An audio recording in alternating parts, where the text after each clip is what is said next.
गांधी जयंती से ठीक पहले बहुजन समाज पार्टी सुप्रीमो मायावती ने कुछ ऐसे बड़े फैसले लिए हैं जिनसे न सिर्फ उत्तर प्रदेश बल्कि राष्ट्रीय राजनीति में भी हलचल मच गई है।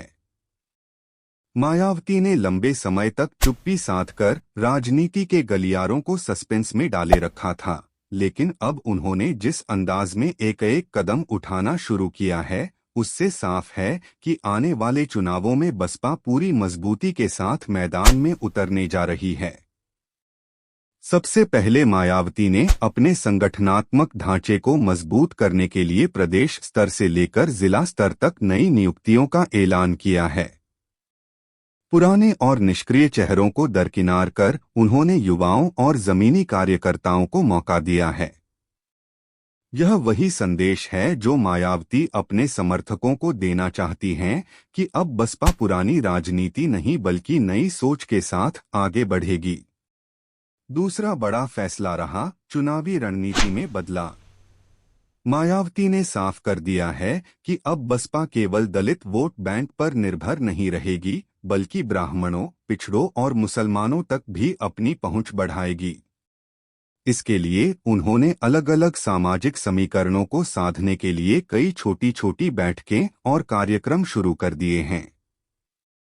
यह कदम सीधे तौर पर बीजेपी और सपा को चुनौती देता है। तीसरा अहम फैसला मायावती का मीडिया और सोशल मीडिया पर दोबारा सक्रिय होना है। लंबे समय तक मायावती को आरोप झेलना पड़ा कि वह सोशल मीडिया से दूर रहती हैं और इसी वजह से युवा पीढ़ी उनसे कनेक्ट नहीं हो पाती। लेकिन अब उन्होंने ट्विटर, फेसबुक और यूट्यूब जैसे प्लेटफॉर्म पर एक्टिव होकर अपने भाषणों और संदेशों को सीधे जनता तक पहुंचाना शुरू कर दिया है। चौथा फैसला, मायावती ने किसान और बेरोजगारी जैसे मुद्दों को अपनी राजनीति का केंद्र बनाने का ऐलान किया है। उन्होंने कहा है कि यूपी में किसानों की हालत लगातार बिगड़ती जा रही है और नौजवानों के पास रोजगार नहीं है। मायावती ने वादा किया है कि अगर उनकी पार्टी सत्ता में आती है तो शिक्षा, स्वास्थ्य और रोजगार को सर्वोच्च प्राथमिकता दी जाएगी। पांचवां और सबसे बड़ा फैसला, मायावती ने गठबंधन की राजनीति पर भी अपना स्टैंड साफ कर दिया है। उन्होंने संकेत दिया है कि बसपा इस बार किसी बड़े दल के साथ गठबंधन नहीं करेगी बल्कि अकेले दम पर चुनाव लड़ेगी। यह ऐलान सीधे तौर पर कांग्रेस और सपा को झटका है, क्योंकि ये दोनों पार्टियां उम्मीद कर रही थीं कि मायावती उनके साथ आएंगी। इन सब फैसलों का असर ये है कि यूपी की राजनीति में हलचल तेज हो गई है।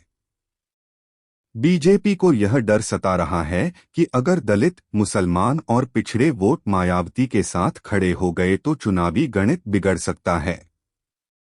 वहीं सपा को लग रहा है कि बसपा का आक्रामक रुख उसके वोट बैंक में सेंध लगा सकता है। दोस्तों, गांधी जयंती से पहले मायावती के ये फैसले यूपी की राजनीति को नई दिशा देते नजर आ रहे हैं। अब देखना ये होगा कि जनता उनके इन वादों और रणनीतियों को कितना स्वीकार करती है। अगर आपको यह विश्लेषण पसंद आया हो तो चैनल को जरूर सब्सक्राइब करें, ताकि आगे भी आपको ऐसी ही बड़ी राजनीतिक खबरें सबसे पहले मिलती रहें। आपका सहयोग ही हमें और बेहतर काम करने की प्रेरणा देता है।